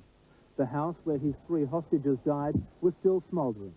Having arrested the gunman, aged in his late 20s, police soon realised there were no survivors in the house. It burnt to the ground, leaving only the chimney and iron veranda post standing. The 3 hostages who died inside the cottage take the unbelievable death toll to 35, Australia's worst shooting massacre. I think carnage is the simple way to describe it. It's probably the only single word that I know that would describe what was experienced in there. The tourist region will reopen to the public in the next few days. The sudden and appalling slaughter now added to the region's already dark history.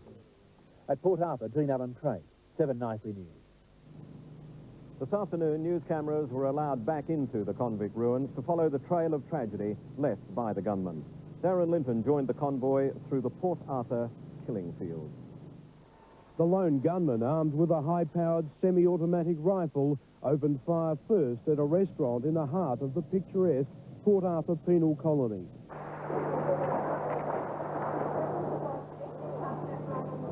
You heard the gunshot? 20 people died during the first terrifying minutes. Some didn't even flee, thinking the shots were part of the Sunday afternoon show. We thought the site must have been had a reenactment of some kind. We weren't told about it, but we usually are always told about it. So. Police are still formally identifying the bodies in the restaurant, and they will remain at the scene until later tonight. In a number of locations, it could be best described as 3 predominant locations within the restaurant.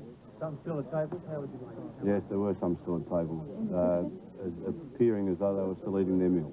The rampage continued as the gunman set his sights on a bus nearby. He shot a passenger through the front window and 3 other people standing outside. It's not make-believe, it's real. I've seen bodies. It was here, as the gunman drove out of the park, that he shot dead a mother and her 2 children, sisters aged 3 and 6. Police came across the body of a woman and her 3-year-old daughter lying on the roadway, and the body of the 6-year-old daughter was behind the tree. It's our understanding that the mother was carrying the 3-year-old baby when they were both shot, and the 6-year-old ran away trying to escape and was shot in the process. The children's father later arrived distraught at the police command post. By now, police and other emergency services were on their way to the scene, treating the many wounded as best they could and trying to limit the carnage. Horrendous, catastrophic. It's just beyond even thinking about, particularly anywhere, not let alone Tasmania. But more blood would be spilled. At the toll gate marking the entrance to the park, bloodied blankets mark the spots where 4 men died, apparently shot for their BMW, after the gunman abandoned his yellow Volvo on the side of the road. Everyone's just devastated. Everyone has lost a friend, I suppose. Everyone knows everyone in the country. By now, police had begun evacuating the area, including this crowded restaurant 10 minutes away. Well, we had a call about 2:30 saying that there was a gunman going rampage and had shot at that stage 25 people who was coming our way, and for us to stay away from our windows and to be aware of what was happening. So we actually had to call our 30 people we had in the restaurant at that stage, let them know what was happening, and most of them rushed upstairs into the house and in terrible fright and up the back into the bushes. It was quite a horrific experience. One more person would die. In Port Arthur, a woman leaving the general store shot through the front windscreen of her car. The 29-year-old gunman then drove to the Seascape Bed and Breakfast to play out the final chapter in his grisly saga. In a few short minutes, he'd left behind 32 dead and 16 wounded, even pausing to fire on helicopters attempting to rescue the injured. Making it harder to accept the carnage is the fact that there is still no motive, no inkling as to why the gunman visited this horror on a quiet Tasmanian community. In Port Arthur, Darren Linton for 7 Nightly News. As you saw in that story, Superintendent Jack Johnson is in charge of police operations. David Johnson spoke to him a short time ago. It's not quite finished for us yet. So far, we're quite content with the result, of course, but unfortunately, it's a very nasty event by whatever measure you apply to it. But the operation, from your point of view, went well? Oh, yes. We've been able to resolve the issues quite satisfactorily. Now, when you arrived at the scene here, I understand that you described the scene in the tea rooms as something like war. I was very perturbed when I went into those facilities down there in the restaurant because whilst I haven't seen a war zone, that's what I've seen on the television and depicted in other arenas as being a war zone. And some of the people were killed while they were sitting there eating? And they appeared to have been taken completely by surprise, slumped over beside their meals. Must have been a shocking scene for you. It was quite horrific. And what about your members? I mean, are they in shock now as well? A lot of people have been very grossly affected by a number of the scenes of this particular incident, and we're going to great lengths to ensure that everybody is provided with as much support, debriefing and counselling as we can possibly provide. As residents of Port Arthur relive the massacre, some remarkable stories are emerging. They're tales of bloodshed and lucky escapes, and of astonishing acts of bravery. With the dead outnumbering the survivors 2 to 1, there aren't many who can tell police exactly what happened at Port Arthur yesterday. Those who can have told of how they'll be haunted by their narrow escapes. Hobart woman Karen Jones said tourists thought the sound of gunfire was part of some historic reenactment at the infamous penal settlement. It was just like a cannon going off. We thought it was all part of the show. We were going down to check out what was going on, you know, so it might have been a little bit of extra on the side, so like you get the tours around there, and we thought they were letting off cannons. And her boyfriend, Philip Milburn, says the shooting was not as random as initially reported. I mean, if we walked past him and we went the other way and he went to the shop, I think, well, if he got out of the car and started shooting straight away, well, we might have been the first, maybe. The shock of their encounter with the gunman was still setting in today as they recounted the panic of the scramble to safety. a pregnant lady, Karen, she was there. She just couldn't stop vomiting. She was sort of panicky. There was an old guy upstairs. He'd lost his wife. He couldn't find her, but they found her downstairs. He just because he couldn't get downstairs to too many people, and everyone sort of passed the message on. They found.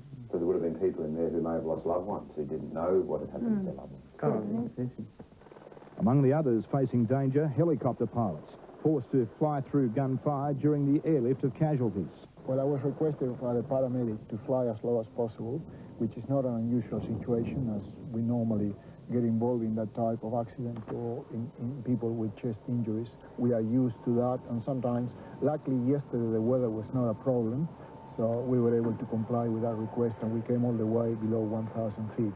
At least 5 of the survivors who crossed the gunman's path are yet to tell their stories. They remain in a critical condition here at Royal Hobart Hospital, but doctors are confident they will pull through. I mean, they're seriously ill. I mean, are being monitored constantly, and we are hopeful, you know, that over the next sort of 48 hours or so, that their results will be good. Of the 13 others wounded, 11 are described as satisfactory, and 2 have been released. We have a plan here, which is called a Code Brown. It's an emergency plan that was put in action and in place in 45 minutes. The overall performance of all staff, from the medical staff, the coding staff, has been brilliant. Hospital staff have been praised for the way they coped with the emergency, management denying rumours that some nurses refused to treat the gunman. Adam Malters, 7 Nightly News. And ahead in this special edition of 7 Nightly News, live from Tasmania, Australia reacts to the horror of Port Arthur. And calls from around the nation for a massive crackdown on gun ownership.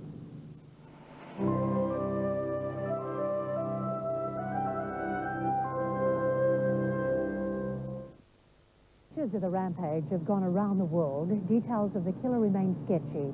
He's known to be intellectually handicapped, in his late 20s, and unlicensed to carry a gun, let alone a lethal automatic rifle. We honestly thought that maybe half-jokingly we said we'll be lucky to get out of this one alive, and that's honestly what we thought. But in the back of your mind, you say it as a joke, but there was meaning behind it, and apparently I was right. A chilling encounter with an alleged mass murderer. Gary Sprigg will never forget the painting work he did on the alleged Tasmanian gunman's home last year.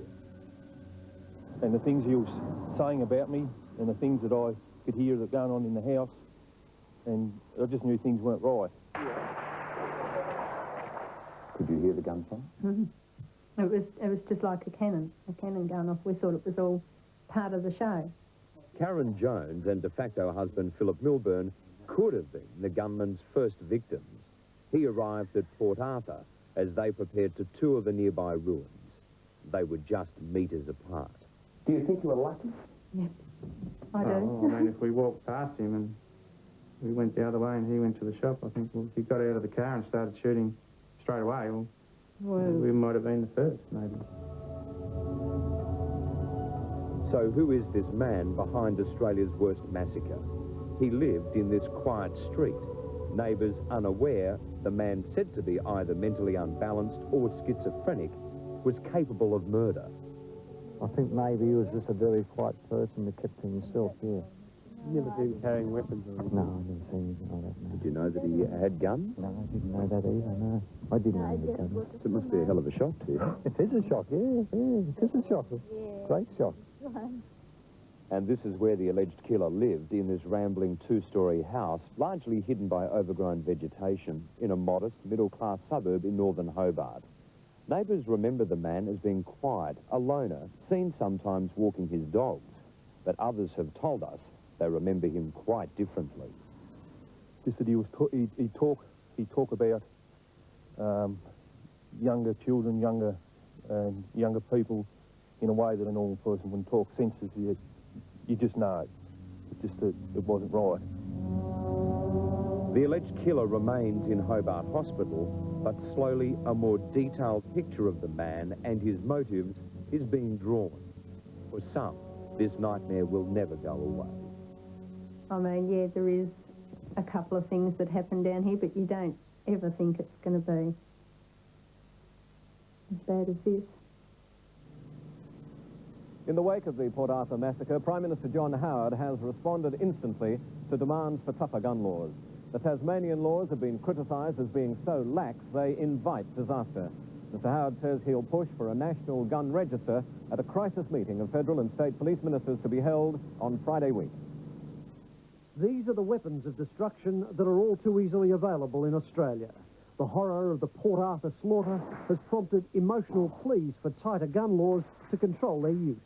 There is absolutely no right to bear arms in the community. There is a right to community safety, and we're seeing that right to safety completely disregarded while politicians cower in fear of what the gun lobby can do to their electoral hopes. Prime Minister John Howard responded immediately, bringing forward a meeting of state and federal police ministers to Friday week to implement uniform national gun laws. There is no legitimate interest served, in my view, by the free availability in this country of weapons of this kind. While the federal government banned the import of semi-automatic weapons in 1991, one major stumbling block remains. The Commonwealth does not have the constitutional power to impose national gun laws on the states. But Mr Howard says this time he won't brook any opposition. I will not retreat an inch from the national responsibilities I have in relation to this whole issue. Not an inch. We've got to get it done and get it done in the right way. And the signs today are that the states will finally fall into line. I believe that the public of Australia are looking for urgent and immediate reaction. A national response, a national approach, a national solution is required. But the gun lobby is continuing to resist. I have no problem with all the states having the same gun laws. What I do have a problem is with the government in Canberra trying to take control of those things, which are, at the moment, the rights of the sovereign state. In Canberra, Glenn Melton, 7 Nightly News. Coming up in tonight's special edition of 7 Nightly News, live from Port Arthur. Our leaders join in prayer for the innocent. For all who are suffering as a result of yesterday's tragedy at Port Arthur.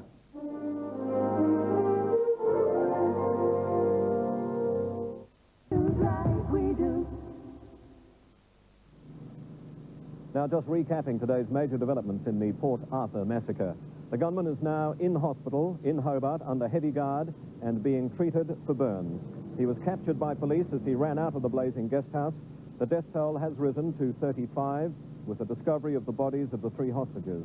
19 people are being treated for gunshot wounds, some of them in the same hospital as the gunman who shot them.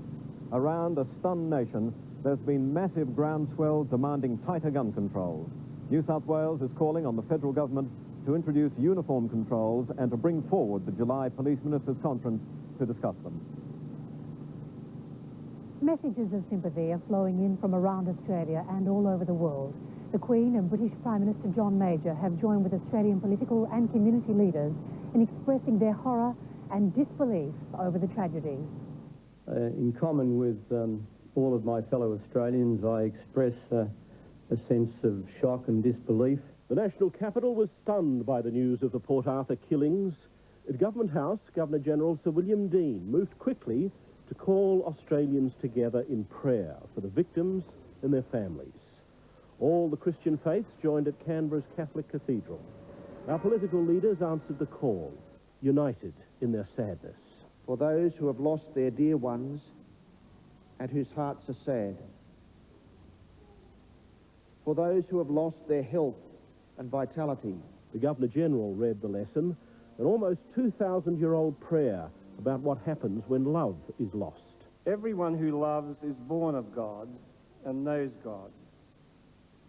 Whoever does not love does not know God, for God is love. Prayers were for the victims of the Port Arthur massacre, but prayers as well for the police, the nurses and the counsellors. Even a prayer for the gunman. O God, whose Son, Jesus Christ, brought healing to the sick of body and mind, we lift to you the person in the centre of this tragedy. In the packed cathedral, political differences were lost. Australia's leaders were at one, stunned by the extent of the killings, suspended in disbelief. Today, our politicians joined in prayer for the victims of the Port Arthur massacre. Tomorrow, the Parliament resumes, and with it, the opportunity to do something about Australia's notorious gun laws. But Australia was not left to mourn alone. In a message of sympathy, the Queen said she was deeply shocked to learn of the devastating tragedy, sending her heartfelt sympathy. Britain's Prime Minister John Major said with the dreadful events at the Dunblane School in Scotland still fresh in people's minds, he knew well the horror the people of Australia felt. Prime Minister John Howard was visibly moved by the tragedy. The random cutting down and murder of people engaging in such an innocent pursuit as visiting a tourist attraction on a warm Sunday afternoon is pretty horrific in modern Australia, and something that most of us grew up to believe couldn't happen here. The Prime Minister and the Leader of the Opposition will visit the killing grounds at Port Arthur in Tasmania, most likely on Wednesday. In Canberra, Dennis Grant, 7 Nightly News. The New South Wales government has thrown down the gauntlet to other states and to the Commonwealth on the issue of gun control. And joining Anne Fulwood in Sydney now is the New South Wales Police Minister, Paul Whelan. Yes, thank you, David. And Mr. Whelan, welcome to the program. This afternoon, a police ministers' meeting set down for July was moved forward to May, as you called. And why can't you states, or why haven't you before now, reached an agreement on effective gun control? Well, it's not a problem for New South Wales reducing its standards. It's a matter for the other states lifting their standards to states' laws. And with respect, that's a thing of the past. And what we've learned as a result of yesterday's tragic events is that we now have the opportunity for a national approach to a national problem, whether it be in Hoddle Street or in Sydney or in Terrigal or in Tasmania. We have a national problem, and the Federal Attorney-General has suggested, and rightly so, a national approach on a bipartisan basis to this issue, and I support him on it. But can this proposal of yours to hand it over to the Commonwealth stop a massacre like this at Port Arthur? Well, it'd certainly go a long way to bringing state laws into one central unified approach, that is a national approach, one national law on the issue. It certainly would go a long way to removing the rights of people to have guns such as this assassin had. It would certainly give greater controls over guns. but it's a positive step towards the elimination of events such as this. No one is going to be able to control the habits of a madman, but we can certainly do our best to have a licensing system or a registration system or both, or particularly, and very importantly, national and uniform legislation that's right the length and breadth of the nation. Yes, well, Mr. Whelan, thank you. A positive step, I'm sure, is what we all want. Thank you again for your time. And now we'll go back to Port Arthur and Anne Sanders. Anne. Coming up in tonight's special edition of 790 News, the people who survived Port Arthur's mayhem, stories of fear and courage.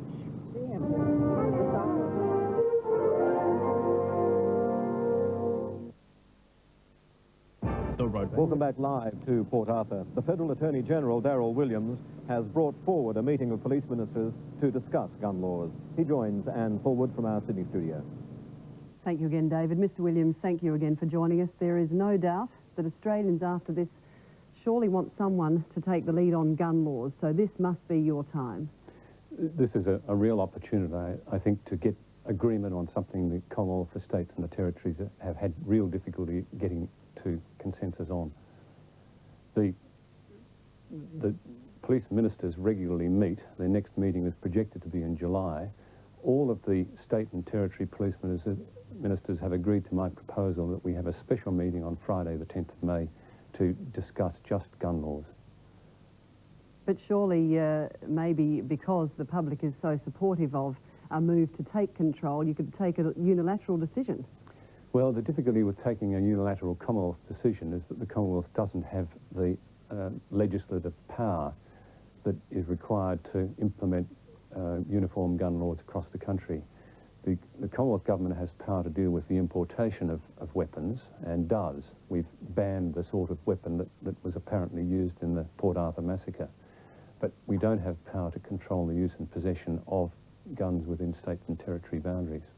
All right, well, the Commonwealth Attorney General, Mr. Williams, thank you very much for joining us. I must go back to Port Arthur, and it's back to Anne Sanders. Thank you. The 19th century convict colony of Port Arthur has now re-entered history as the scene of the world's worst peacetime massacre. The place which saw so many 19th century atrocities will forever be associated with 20th century mass murder.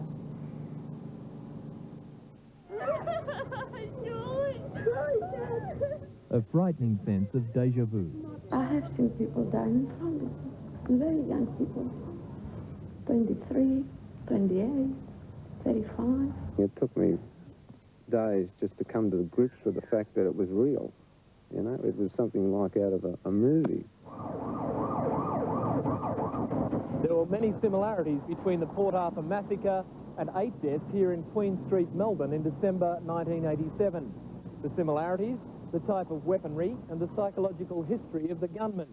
The big difference was that here someone managed to grab the weapon before the death toll reached double figures. That someone had been shot 5 times. His name, Frank Carmody. We were cornered in a corner of the floor, and there was just no way out, so it was either do something or die. There have now been some 15 shooting massacres in Australia alone in the past 12 years, claiming 102 lives. Most of the shooting sprees were the work of lone gunmen, including the loss of 7 lives in the Sydney suburb of Strathfield in 1991. He turned to the right and shot the other man. Until yesterday, the world's worst massacre had been the 22 dead in Kaye, Texas 4 years ago. England's worst in 1989, when a soldier killed 16 people in the town of Hungerford. Well, then there were just loads more shots, and you heard the policeman was dead. Almost all of the massacres carried out with semi-automatic weapons, which are still easily available in Tasmania, to the disgust of survivors of previous attacks. The more we do to get rid of guns, the better, I would say. If someone gets hit by a truck or a bus or something like that, you could at least accept that. But this sort of thing is such senseless sort of killing. It's just unacceptable in Australia today. And still ahead in this special edition of 790 News, the world reacts to Tasmania's massacre. And what drove a young man to go berserk in Port Arthur?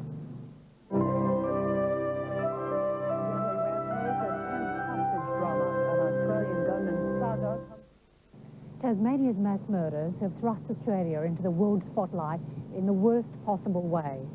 More than 24 hours after the event, the gunman's rampage is dominating news bulletins from London to Los Angeles. A deadly rampage, a tense hostage drama. An Australian gunman's saga comes to a fiery conclusion. America's cable news network, seen around the world by more than 50 million people, led its main news bulletins with Tasmania's massacre. At the top of the news at this hour, rescuers in Australia are combing a popular Tasmanian tourist site for more victims of a mass shooting. At least 32 people were killed and 19 others wounded when a man opened fire today. Police are also searching the charred remains of a cottage where the gunman held 3 hostages before setting it on fire. In a country where mass shootings are all too common, American television networks broadcast updated news reports as the drama unfolded in Port Arthur. And now you are looking at video of the suspect. This is video that was just received here at CNN. He reportedly suffered minor burns as he came out of the burning house where he was holding the hostages. News that at least one American and 2 members of the Canadian High Commission were caught in the gunman's rampage brought the story closer to home. NBC Nightly News, reported by Ann Curry. Good evening, everybody, and welcome. Tonight, a gunman who has massacred at least 32 people was taken into custody in Australia. The worst mass killing in Australian history. A gunman has murdered at least 30 people in Tasmania. In Britain, news of the killings in Australia revived memories of the recent Dunblane school massacre. Port Arthur is very popular with international visitors, but so far there are no reports of any British tourists being involved in the incident. Months go by without Australia making headlines overseas, but in newspapers around the world, Tasmania's massacre is front-page news. In the United States, Tony Coughlin, 7 Nightly News. The senseless slaughter has left Port Arthur and the nation stunned, adding to the shock the sense that an apparently harmless person has taken so many innocent lives. We look behind the devastating scenes at the psychology of a killer. The first question everyone asks when a tragedy like this occurs is why? The first answer for Port Arthur focused on the gunman's history of mental illness. There has been some suggestion that at an earlier time he was diagnosed as a schizophrenic. How aware would he have been of the reality of what he did? At the time, he would have been perfectly well aware of what he was doing. He would just be doing it for reasons which are mad. Does that indicate he was unmedicated?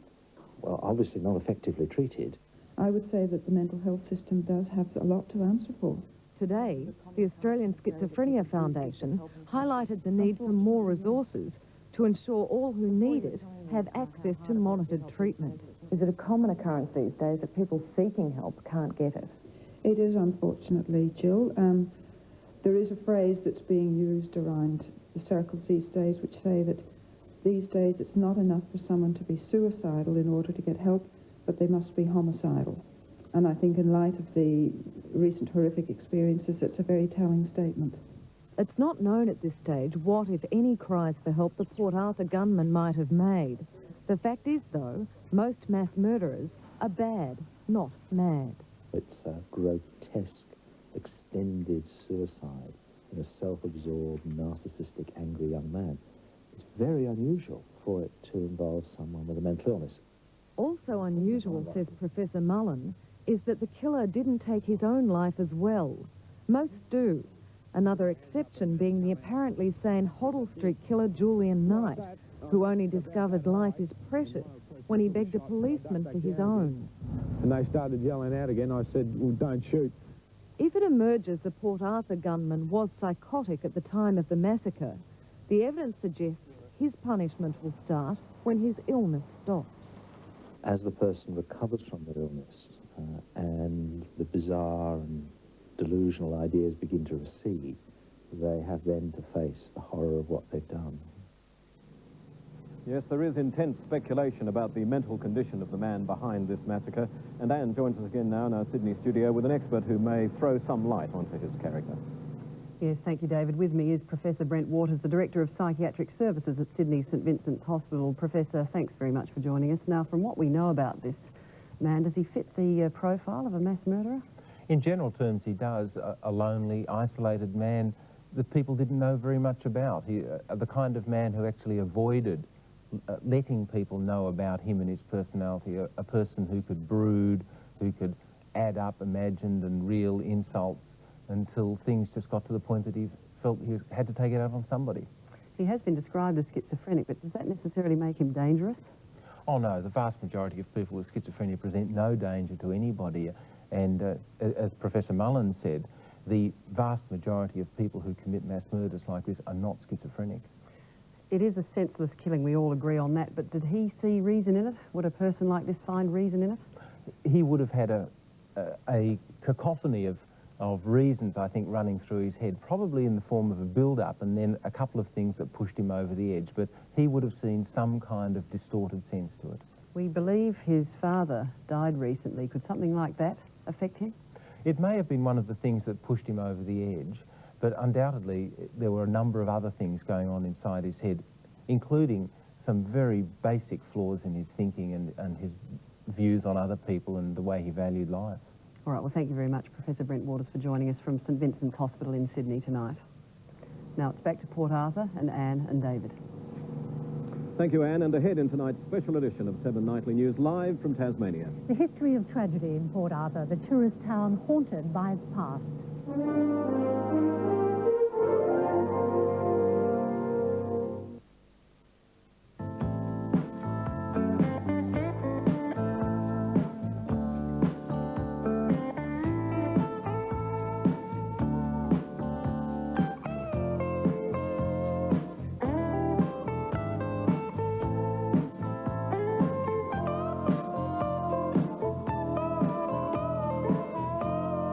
Settlement that drew so many people to their deaths all these years later.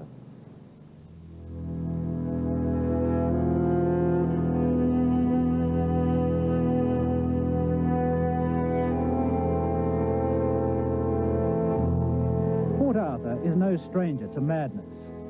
In fact, inducing insanity was a deliberate policy at Australia's largest and most notorious penal colony. It was virtually a city of cruelty. Ironically, the punishment feared most by the convicts was the infamous silent system. Of the 8 categories of punishment, this one, whereby convicts were masked and confined to so-called dumb cells without light and sound, was considered more terrifying than the lash and death. Some prisoners went mad and became virtual zombies. Port Arthur was chosen largely because of its peculiar geography. It was accessible only by a tiny strip of land called Eagle Hawk Neck, which was guarded by 11 savage dogs and their keepers. It was a terrible place. Even the famous church was never consecrated because of a murder committed while the foundations were being dug. Port Arthur was open for only 20 years and yet saw 11,500 convicts before transportation ended in 1853. Only a handful of convicts ever tried to escape. The only way out was to swim. Just a short row offshore is the Ile de Mort, the island of the dead, where the convicts who died there were buried. Today, Tasmania has once again become the island of the dead. Details of the gunman are now starting to emerge. Dean Felton has this interview with a friend of the alleged killer. Jody Hodgett grew up in Port Arthur, knew the man who's now in custody for the killings, and even went horse riding with him. She describes him, even in his teenage years, as a social outcast, unable to mix and cared for mainly by his younger sister. Definitely mentally disabled to a point where he was not very social. Today she recalled that he often travelled with a surfboard strapped to the roof racks of his car, even though he didn't surf. And his general demeanour she described as like that of an 8-year-old boy. I feel sad for his family. I feel sad on a whole that something wasn't done before he did this to us. One of the gunman's victims was a girlfriend of Jody's who still lived in Port Arthur. There hasn't been a lot of names released as yet, but I do know some of the people that are dead. Jody's parents live and work in the immediate vicinity of the massacre, and she spent several anxious hours yesterday fearing her parents were among the victims. Settlement had to have taken a different turn, He could have gone past my parents' house, or he could have gone up to where my father was working and taken hostages from there just as easily as he took hostages from the hotel. Now Jody is simply hoping no more of her friends are among the dead. Dean Felton, 7 Nightly News. You're watching this special edition of 7 Nightly News live from Port Arthur. Coming up, the very latest developments. And an up-to-the-minute look at Australia's town of tragedy. Still piecing together a psychological profile of the man who slaughtered 35 tourists and wounded at least 19. He remains in Hobart Hospital after being burned, fleeing the Seascape guest house early this morning. The hostages he held inside that house have almost certainly died. It's a tragedy that Australia will never forget. Our stunned nation is now demanding a new look at our gun laws. Our nation, and indeed people throughout the entire world, are in mourning in the wake of the shocking loss of human life. We have a report very recently that a body has been found in the rubble of the guest house in the, that was burnt down. We have 2 people missing, unaccounted for. Confused tourists captured the scene as it began. Live action here at Port Arthur. Are the police here? Apparently there are. The bloody massacre began Sunday lunchtime as more than 200 sightseers and holidaymakers milled around the picturesque Port Arthur site. It seemed to have its origins in the restaurant where quite a number of people suffered gunshot wounds and subsequent death. It seemed to then go to a bus that was parked in the forecourt and 3 people met their death there.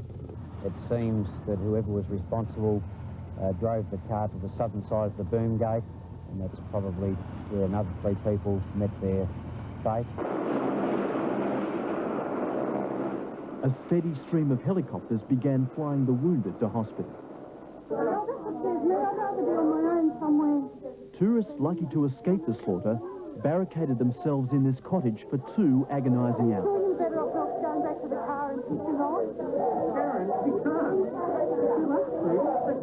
They waited, terrified, not knowing if they should stay or run. As the gunman moved on, the killing continued. He took the owners of a bed and breakfast hostage, holding police at bay for the night. This morning, a fire at the house brought the 17 hours of carnage to an end. He came out of the house, his clothing was on fire. He started taking his clothing off. Members of the Special Operations Group moved forward and effected an arrest. The person has been taken into police custody, conveyed to the Royal Hobart Hospital, suffering from burns, no gunshot wounds. He will, we expect, appear before the court later today or tomorrow, so we obviously can't comment on motive or anything else like that.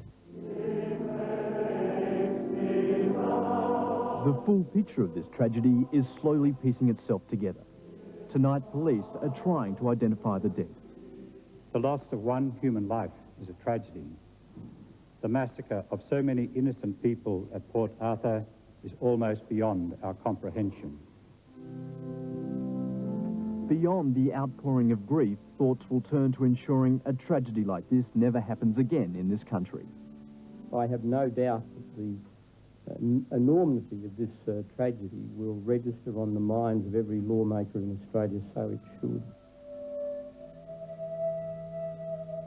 The horrors of Port Arthur once haunted convicts. Now a new horror will haunt a nation.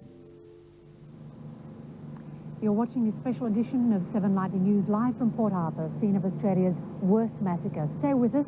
This bulletin will continue after the break. And that special bulletin will incorporate today's edition of Today Tonight. Stay with us.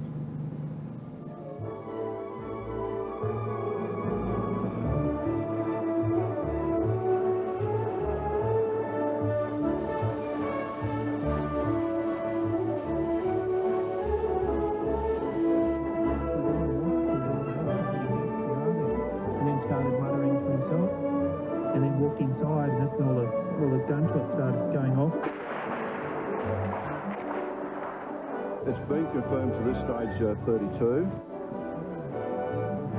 Somebody observed some smoke down the road. Well, that in fact is coming from the house that the offenders currently in. The person has been taken into police custody, conveyed to the Royal Hobart Hospital, suffering from burns, no gunshot wounds. He will, we expect, appear before the court. And that's where we leave our national network coverage of the Port Arthur massacre. We'll be back in half an hour with more coverage in Southern Cross Nightly News. Join us at 6:30.